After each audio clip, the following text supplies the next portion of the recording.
Okay, magandang hapon sa inyong lahat. Ang topic po natin ngayon ay the Book of Revelation. Last few weeks or month, tinapos po natin yung series natin sa Matthew 24 at sa Luke 21 tsaka yung Mark 13. So patungkol din po yun sa end times, sa mga mangyayari in the last days. Pero ngayon, magpo-focus tayo sa Book of Revelation. Dito po sa title natin ang nakalagay is The Book of Revelation Breaking the Apocalypse Code. Dito po sa Revelation chapter 1, verse 1 to 3, ito po yung sabi.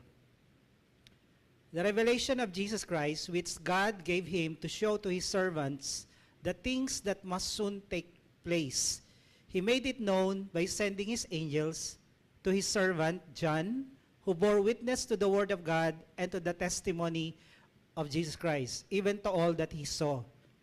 Tapos sabi dito, blessed is the one who reads aloud, ayan, lalakas na natin, the words of this prophecy, and blessed are those who hear and who keep what is written in it, for the time is near. Yung word pong revelation, tsaka apocalypse, ang ibig sabihin po nito is unveiling. Pinapakita yung mga nakatago, yung mga lihim.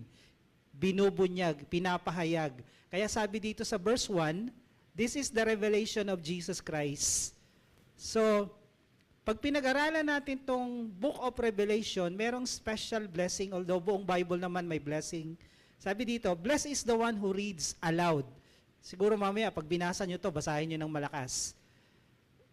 Blessed are those who read aloud the words of this prophecy, and blessed are those who hear. Yung mga nakikinig, pinagpala. Kaya yung mga nandito ngayon, pinagpala kayo. Lamang na kayo agad sa mga wala. At sabi rito, but you must keep it. What is written in it, you must keep it, for the time is near. Since pag-aaralan natin yung buong Book of Revelation, i-divide po natin yung Book of Revelation sa 4 na 7. 7. Ayan, 4 sevens of the Book of Revelation. I-divide po natin yung pag-aaral natin, yung series natin sa mga darating na buwan. So yung una po, yung 7 churches, the 7 churches, the 7 seals, the 7 trumpets, and the 7 bowls of God's wrath. So, huwag nyo pong imimiss dahil bibihira po yung nagtuturo, nagtatangkang, naglalakas loob magturo ng revelation. Bibihira po. Dahil hindi po ganun kadali ituro ito. So magsisimula tayo ngayon doon sa 7 churches. So 4 na 7. Sisimula natin sa unang 7, the 7 churches. Okay. Ito po yung interpretasyon sa 7 churches. Interpretasyon ng ibang mga naunang nagtuturo sa atin. Sabi nila, ito daw 7 iglesyang ito, itong 7 churches na to, ito raw po ay 7 stages of church history, indicating the general nature of the church during its given era.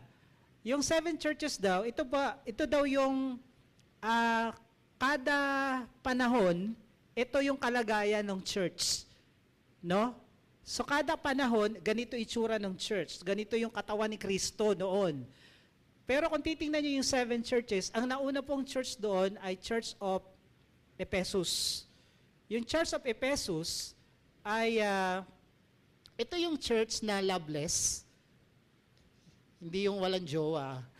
Loveless. Backslidden. Okay, ito yung church na loveless and backslidden.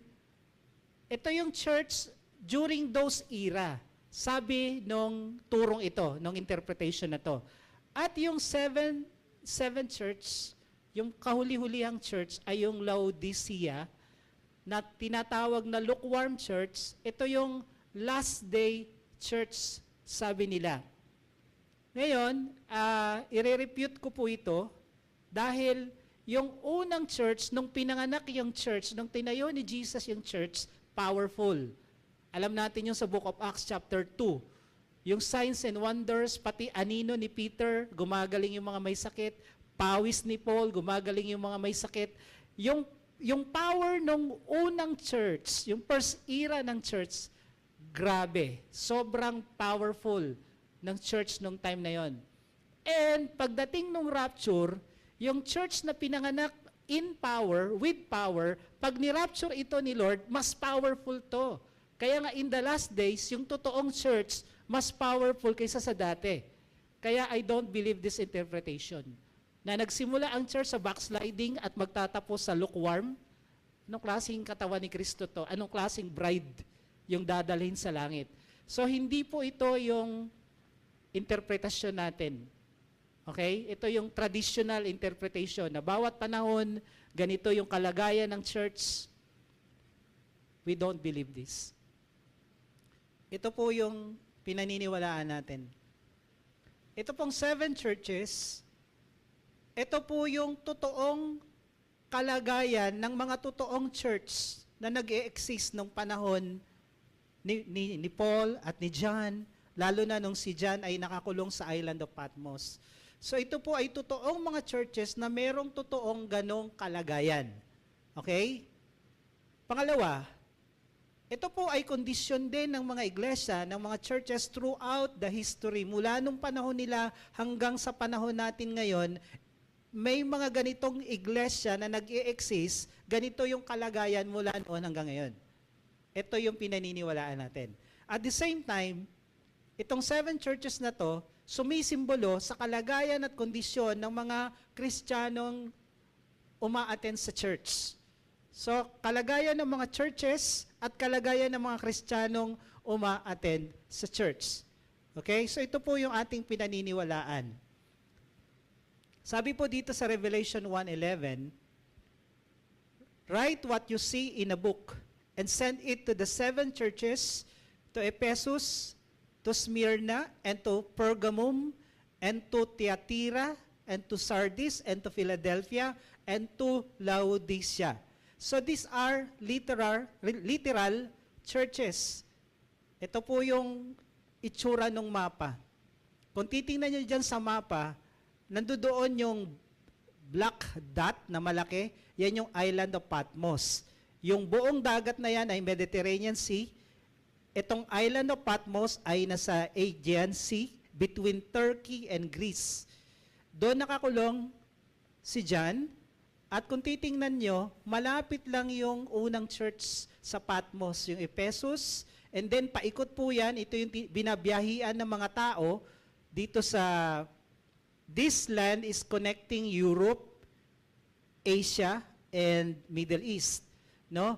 So nandiyan located yung mga totoong church na yan. At yung binanggit dito sa Revelation ay totoong kondisyon at kalagayan nila.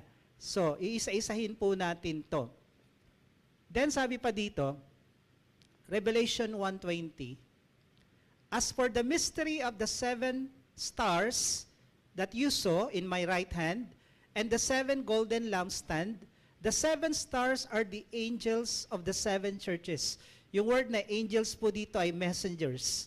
So, ang interpretation po dito, it's either yung mga pastor na naka-assign doon sa churches na to, nung time na yon, or mga anghel talaga ng mga iglesia, itong tinutukoy dito na stars, 7 stars.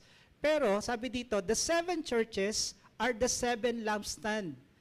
So, ang simbolo ng 7 iglesia ay yung 7 ilawan. Ito yung makikita natin sa loob ng templo, yung 7 ilawan na nun, na tinatawag sa Israel na menorah.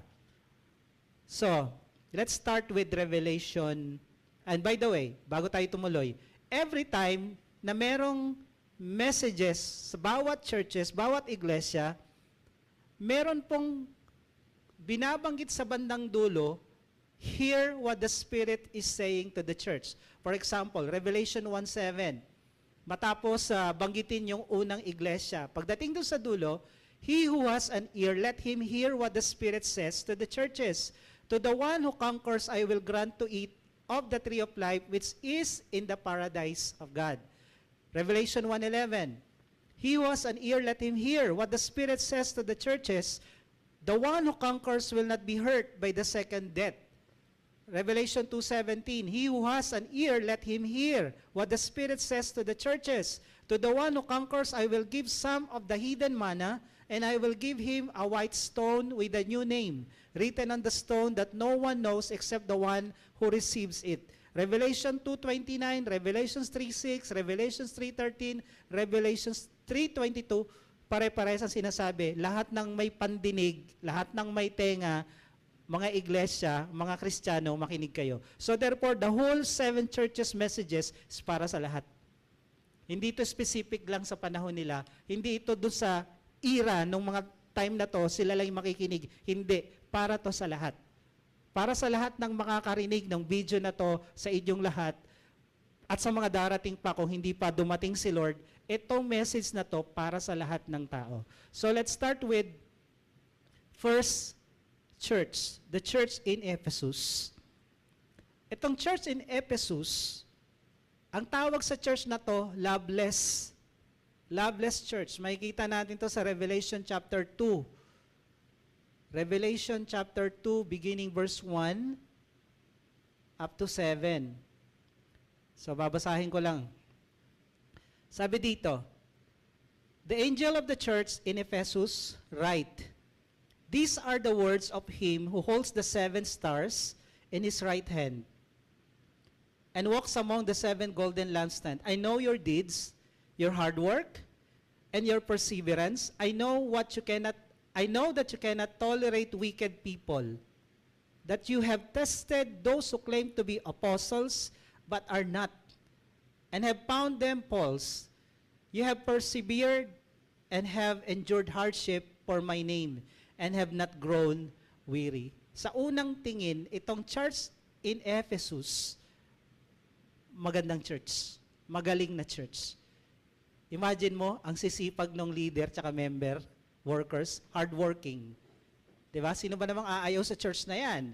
Hardworking church. Tapos pangalawa, sabi dito, persevering church. Ang tsatsagaan nila. Ang sisipag na, ang tsatsaga.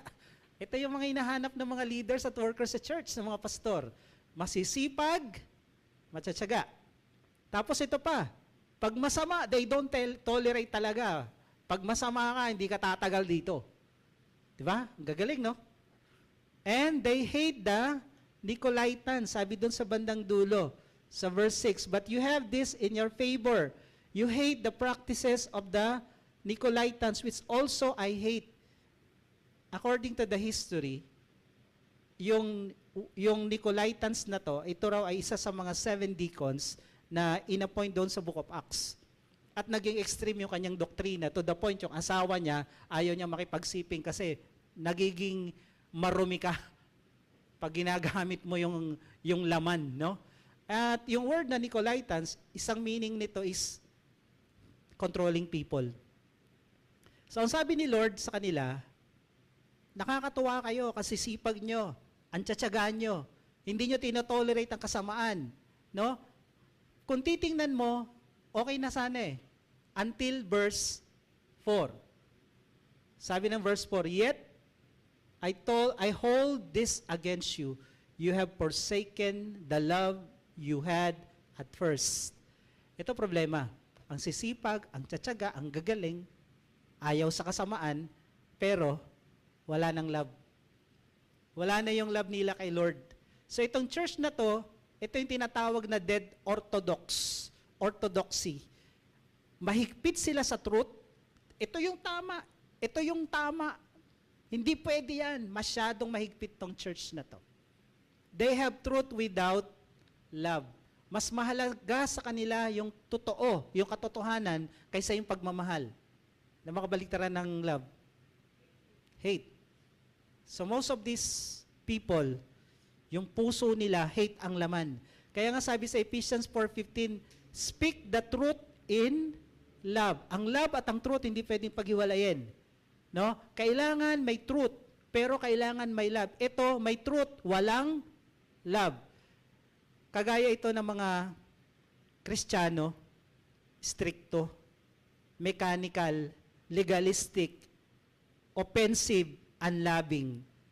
Itong church na to, o itong Kristiyanong ito, ang itsura nito, pag tiningnan mo, masyado siyang stricto. Yung ginagawa niya, mechanical. Kailangan nating gawin, kailangan tayong mag-church, kailangan nating mag-devotion, pero yung pagmamahal kay Lord, wala. Kasi kailangan kailangan mag-post, kailangan sumunod. So, sumusunod pa rin, pero wala nang pagmamahal sa Diyos. Kaya, listen, sabi dito, lahat ng may tenga makinig, evaluate natin ngayon yung ating church.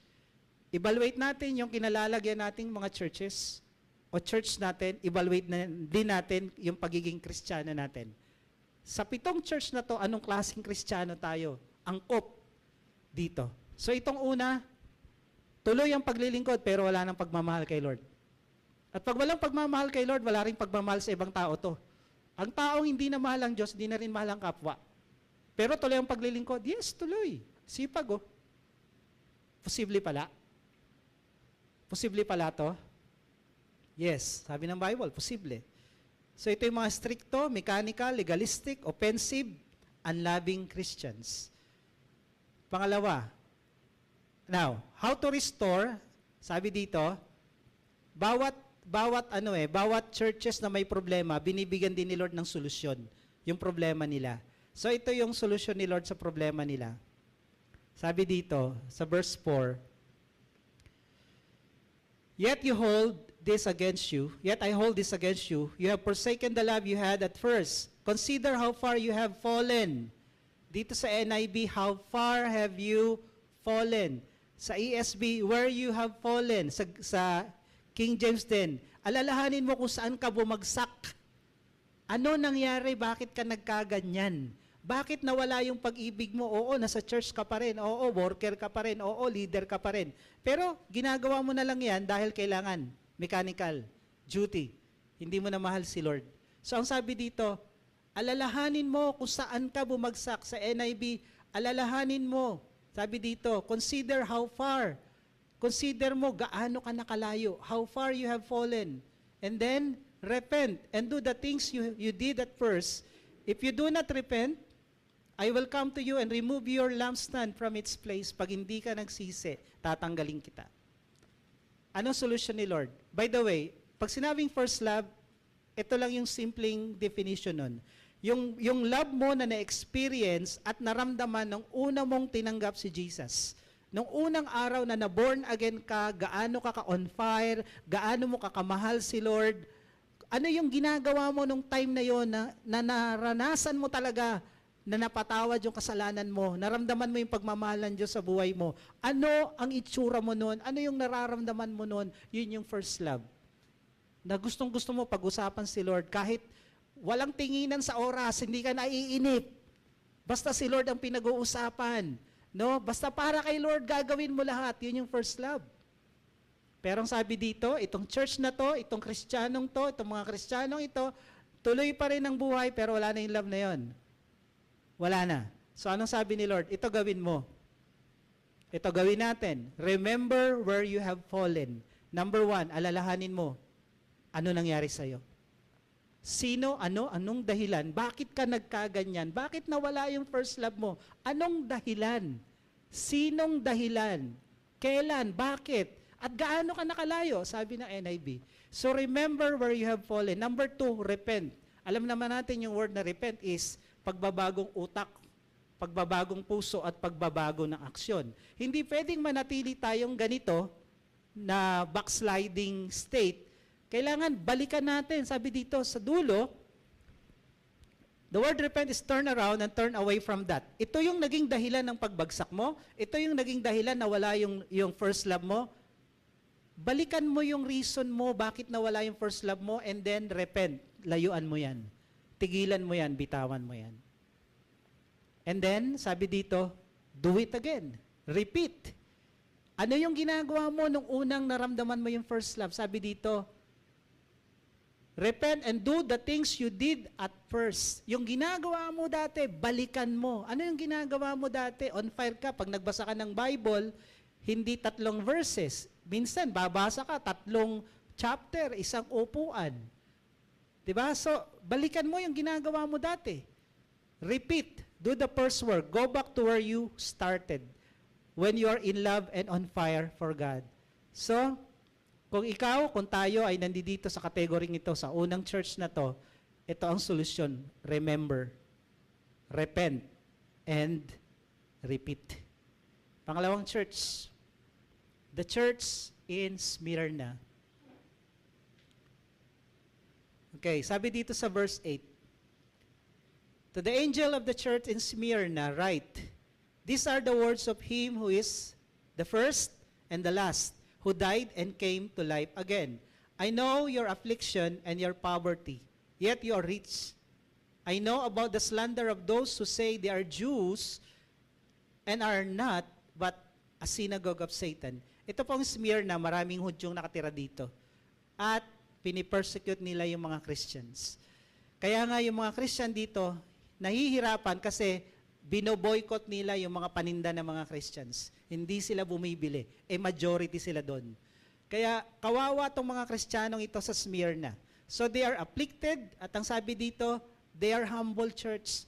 At ito lang yung church, isa sa mga church na walang comment na pangit si Lord. Approve sa kanya tong church na to. Dalawa dito yung approved na church. Mamaya dadaanan natin yung isa. Una itong Smyrna. So ano instruction ni Lord sa church na to? Revelation 2:10. Do not be afraid of what you are about to suffer. I tell you, the devil will put some of you in prison to test you, and you will suffer persecution for 10 days. Be faithful, even to the point of death, and I will give you life as your victor's crown.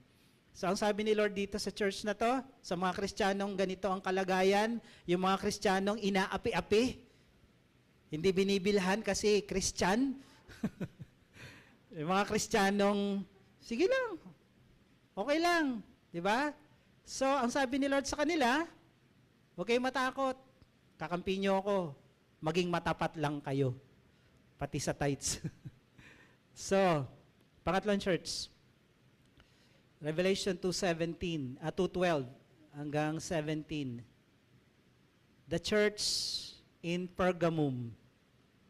Itong church na to is the tolerating and compromising church. Kung yung Ephesus walang itinotolerate, sobra talaga, lahat sila may extreme. Yung Ephesus wala siyang tinotolerate na mali. Ito naman, okay lang yan, pwede yan. So, both extreme sila. Sabi dito sa verse 12, to the angel of the church in Pergamum write, these are the words of him who has the sharp, two-edged sword. I know where you live, where Satan has his throne. So ito pong lugar na to, may malaking rebulto si Zeus sa area na to. At yung emperor worship strictly implemented sa area na to. Kaya nga dito yung seat of Satan, the throne of Satan. Yet you remain true to my name, you did not renounce your faith in me, not even in the days of Antipas, my faithful witness, who was put to death in your city where Satan lives. Kung titingnan mo tong church in Pergamum, okay na rin no? Sabi dito, they hold fast to Jesus, no? Tapos, hindi sila tumalikod, hindi sila nagkaroon ng paglayo kahit may pinatay ng kasamahan nila.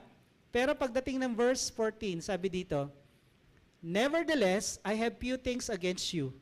There are some among you who hold the teaching of Balaam, who taught Balak to entice the Israelites to sin, so that they ate food sacrificed to idols and committed sexual immorality. Ito problema. Ito pong si Prophet Balaam. Ito yung nakasulat sa Book of Numbers na sinusumpa niya yung Israel, hindi tinatablan.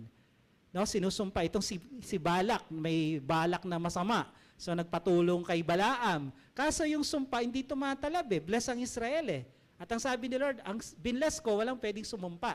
So nakaisip ng paraan nito, ganito gawin natin.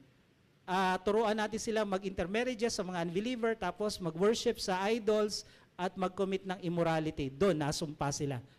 Because of the compromise, nasumpa ang Israel nung time na yon. So yung doctrine of Balaam, yung teachings of Balaam, ito yung tinuturuan mo yung tao na magkasala at mag-commit ng idolatry at mag-commit ng sexual immorality.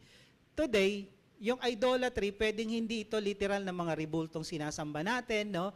Pwede ito yung mga, kung ano yung mga ginagawa mo, lahat pwedeng gawing idol. Trabaho, negosyo, pamilya, anak, apo, sarili. Kung ano yung binibigyan mo ng atensyon, yung ano yung binibigyan mo ng mahabang panahon, oras at pagpapahalaga, idol yan. Yung tumatapat na siya kay Lord halos, yung para kay Lord na bibigay mo sa Kanya, idol ang tawag dyan. So, itong doktrina na to, ni Balaam at ni Balak, tinotolerate dito sa church in Pergamum. And then, sabi pa dito, next verse, verse 15. Likewise, you also have those who hold to the teachings of the Nicolaitans. Ito yung binanggit ko kanina. Yung teaching ni Nicolaitans, yung word na Nicolaitan, o Nicolai, ito yung combination ng ilang word na controlling people.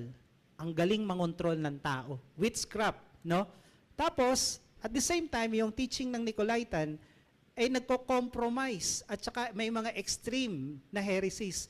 Yun nga sabi ko kanina na sabi sa history, pati yung pakikipagsiping sa asawa niya, tinigilan niya kasi makasalanan yun. Yung ganon. So, kaya lang, ang excess naman nun, pwede kang gumamit ng iba. So, ang gulo. Ang gulo nito eh. So, kaya, itong church na to, na ang pangalan ay Pergamum, marami akong church na nakikita ngayon, tinotolerate yung immorality. Tinotolerate yung idolatry. Yung mga miyembro, hindi tapat kay Lord, may mga kanya-kanyang ribultong sinasamba, trabaho, negosyo, anak, asawa, apo. So, tinotolerate to sa church na yon. May mga kilala akong churches na okay lang kahit leader, nag-i-immoral. Walang problema. Kasi wala tayong pakialaman sa personal. Ang pakikialaman lang natin, usapang church. Itong church na to, buhay to ngayon. Buhay to ngayon. May mga Kristiyanong ganito. Sabi dito, itong mga Christian na to, mas importante sa kanila, this kind of people or Christians, love is more important than truth. Wag nating saktan, maka-open tayo. Yung Efesos, ang lakas maka-open. Ito, ayaw maka-open. Kita niyo yung diferensya ng mga churches natin, extremes. Kita niyo yun? Ito yung church na ayaw maka-open. Wag nating saktan, malakas mag-tithe yan. Leader natin yan, worker natin, tumatayo sa harapan, wag nating i-rebuke. Marami akong kilalang church na ganito. Itong church na to, at yung kanina, buhay na buhay ngayon. Kaya, ang sabi ni Lord, Revelation 2:16, repent. Repent. Magsisi, magbago, or else I will come to you quickly and will fight against them with the sword of my mouth. Next church. The church in Thyatira. Another tolerating and corrupt church. Revelations 2, verse 18. To the angel of the church in Thyatira write, these are the words of the Son of God, whose eyes are like blazing fire, and whose feet are like burnished bronze. I know your deeds, your love and faith, your service and perseverance, that you are now doing more than you did at first. Ito, sa unang tingin din tong church na to, loving, may faith, naglilingkod sa Diyos, matyaga, at hindi lang matyaga at masipag, yung ginagawa nila ngayon, mas higit sa ginagawa nila dati. Itong mga church na to, itong church na to, kung titingnan mo, ideal. Pero, pagdating dun sa susunod na verse, sabi dito sa verse 20, nevertheless, kaya lang, may problema ako sa inyo eh. I have this against you. Sabi ni Lord, you tolerate that woman, Jezebel, who calls herself a prophet by her teaching. She misled my servant into sexual immorality and eating food sacrificed to idols. I have given her time to repent of her immorality, but she is unwilling. So kung titingnan nyo to, okay na rin. Okay na sana yung yung category nitong church na to. Loving, faith, serving, persevering, hardworking, pero may isang problema. Tinotolerate nila itong babaeng ito na mag-control. Si Jezebel, binanggit po sa Bible in the Old Testament, asawa ni Haring Ahab, controlling spirit ito. Siya yung nasusunod. Siya yung nagdodomina sa asawa niya. Siya yung nagdidikta sa mister niya. At sa affair ng kaharian, ito yung kalaban ni Elijah, yung mga propeta. Siya ang nagdidikta ng takbo ng kaharian, hindi naman siya hari. Reyna lang siya. So, ang spirit of Jezebel, controlling. Controlling spirit. Bida-bida. Bossy-bossy. And yung sexual immorality naging cause, naging result, at yung eating food sacrificed to idols. So, itong church na to, kung titingnan mo, maganda naman, kaya lang may problema dito. May problema dito. So, anong pinupunto ni Lord dito? Hindi pwedeng may problema yung church. Hindi pwede. Kailangan ayos talaga. So, these kinds of Christians, sabi dito, these Christians, love is more important than truth and holiness. Kagaya yung kaninang church, mas mahalaga sa kanila yung love. Sa Ephesus, mas mahalaga yung truth. Ito, mas mahalaga yung love. Ang iniisip nila, hayaan mo na lang, naglilingkod naman sa Diyos yan, wag mo nang pakialaman. Laki ng binibigay niya ni. Ang daming pakinabang natin dyan, wag na natin silang istorbohin sa kalokohan nila. Compromising, corrupt, tolerating church. Buhay pa rin ito ngayon. May mga church na ganito, na mayroon silang mga holy, sacred member na hindi nila pwedeng galawin. Hindi pwedeng pagalitan, hindi pwedeng sitahin. Kasi, malaki magbigay. Kasi, malaki ang pakinabang. So, itong mga church na to, sa kadulu-duluhan ng kwento, hindi ito nakasali sa rapture. Oh, existing sila ngayon, itong mga churches na to. Oh, born again, yung mga church na to. Pero sa kadulu-duluhan, hindi rin naman pala makakasama. Kung ikaw miyembro ng ganitong church, nagsasayang ka lang ng oras mo. Kasi simba. Nagsasayang ka lang ng oras mo at ng pera mo kabibigay. Hindi ka rin naman pala makakapasok sa langit eh. Kaya, hear what the Spirit is saying. Kung ikaw Kristiyanong ganito, kailangan nating magbago. Anong gagawin? Revelations 2:21-25, repent. Those who participate or else you go to the great revelation. Yung nakipag-join dito sa babaeng ito, sabi dito ni Lord, repent or else, padadala ko kayo sa great revelation. Yung mga naging resulta ng inyong union, ng pagsasama nyo, pati mga disciples nyo, kung literal man yan, o spiritual na mga anak, papatayin ko yan, sabi ni Lord. Violente naman to si Lord, no? Papatay pa ng anak. Anak ng demonyo eh. Maliit na demonyo, malaking demonyo, demonyo pa rin. To other members, hold fast what you have till I come. Sa ibang membro na hindi sumali sa kalokohan nitong babaeng ito, panghawakan nyo kung anong meron kayo hanggang ako'y bumalik. Panglima, the church in Sardis. Revelation 3:1-6. To the angel of the church in Sardis write, these are the words of him who hold the 7 spirits of God and the 7 stars. I know your deeds. You have reputation of being alive, but you are dead. Ito naman church na to, ang category dito, dead. Dead church. Patay na church. Pero ang sabi dito, nagpe-pretend siyang buhay, pero actually, patay siya. Kunyari, alive yung tugtugan, alive yung galawan, pero inwardly, mga patay na tong mga Kristiyanong to, dead. Sabi dito, yung mga miyembro nitong church na to, yung tinatawag na nominal Christian, Kristiyano lang sa membership, Kristiyano lang sa pangalan, Kristiyano lang sila dahil Christian church yung kanilang inaatinan. Pero hindi naman to nagpipray. Hindi nagbabasa ng Bible. Hindi ito nagpa-practice ng 5 spiritual discipline, hindi nagsishare ng gospel, hindi sinusunod yung Biblia. So, itong mga Kristiyanong ito, itong church na to, na mayroong miyembro na mga nominal Christian, pag ang isang bagay na patay, hindi lumalago. They are not growing. They are not growing. So, dead Christians will not grow. Kaya magtataka, ba't di lumalago yan? Patay. Kung totoo mang Christian yan, tas di lumalago, patay na Christian. o baka hindi totoong Christian.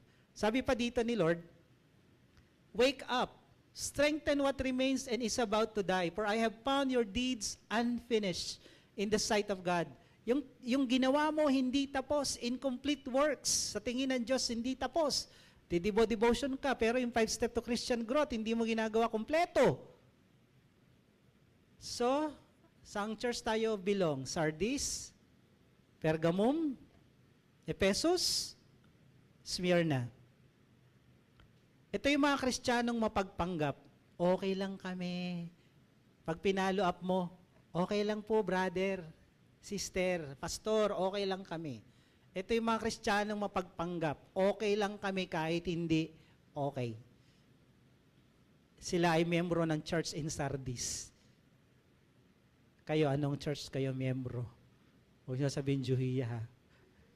Dito lang sa 7 churches tayo mamili. Okay? Revelation 3:3, sabi ng instruction ni Lord, remember how you have received and heard. Alalahanin mo rin kung saan ka nagsimula. Panghawakan mo yung nandiyan sa'yo at magsisi ka. Tapusin lang po natin yung hanggang 7. Pang-6, the church in Philadelphia. Revelations 3:7. To the angel of the church in Philadelphia, write, these are the words of him who is holy and true, who holds the key of David. What he opens, no one can shut, and what he shuts, no one can open. I know your deeds. See, I have placed before you an open door that no one can shut. I know that you have little strength, yet you have kept my word and have not denied my name.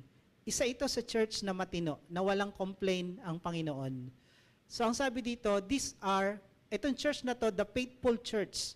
Simple lang siya, konti lang yung kakayanan niya, pero tapat siya kay Lord. Yung konting kakayanan niya, yung konting resources, yung konting pwede niyang magawa kay Lord, tinotodo niya. Faithful siya sa salita ng Diyos, patiently enduring church, approved kay Lord.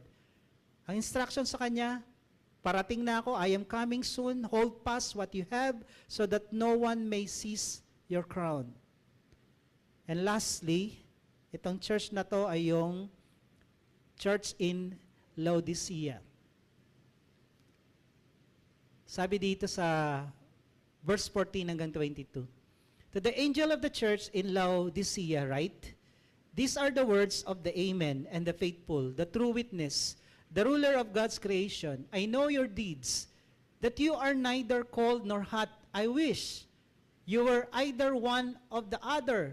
So because you are lukewarm, neither hot nor cold, I am about to spit you out of my mouth. 17. You say, I am rich, I have acquired wealth, and do not need a thing, but you do not realize that you are wretched, pitiful, poor, blind, and naked. Ito pong church na to, materialistic. Kung sa Kristiyano ito yung Kristiyanong busy sa pagkita ng pera, kaya walang panahon kay Lord. Walang panahon sa paglilingkod, walang panahon sa pagbabasa ng Bible, walang panahon lahat ng bagay para kay Lord, walang panahon. Bakit? Busy sa pagyaman.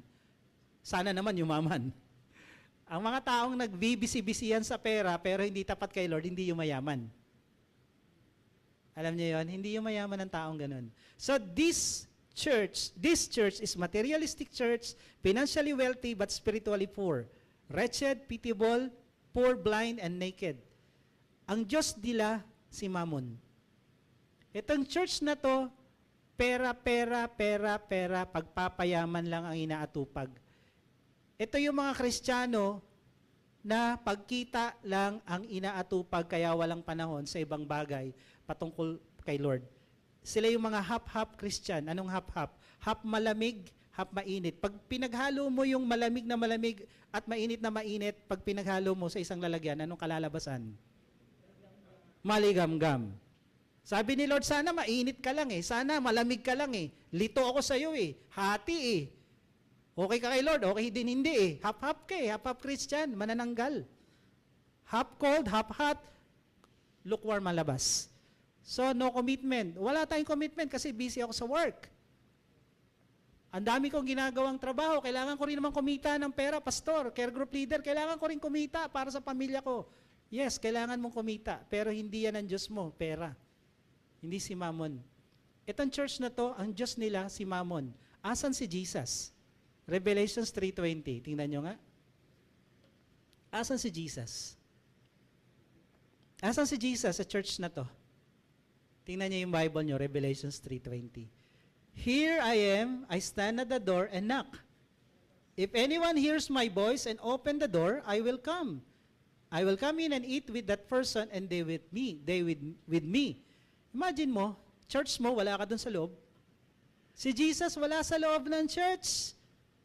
Ang nasa loob, si Mammon, pera. Panay pagkita ng pera, inaatupag ng mga miyembro dito. Nawala na ng panahon kay Lord. So anong church kayo?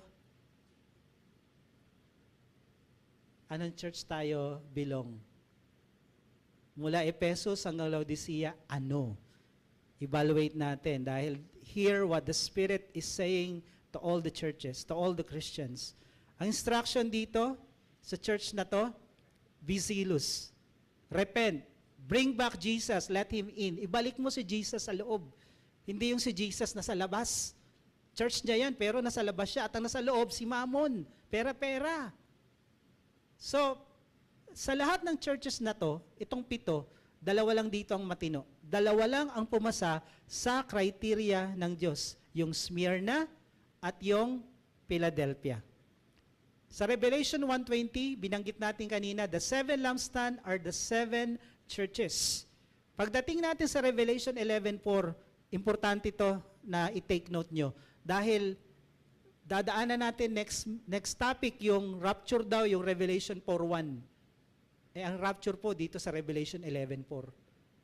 At ito pong 2 witnesses doon sa 11:4, sabi ng mga naunang nagtuturo, si Moses daw yan at si Elijah. So si Moses na namatay, nabuhay uli. Pwede na pala sa Christian doctrine yan. So, yun yung mga turo sa atin ng mga nauna.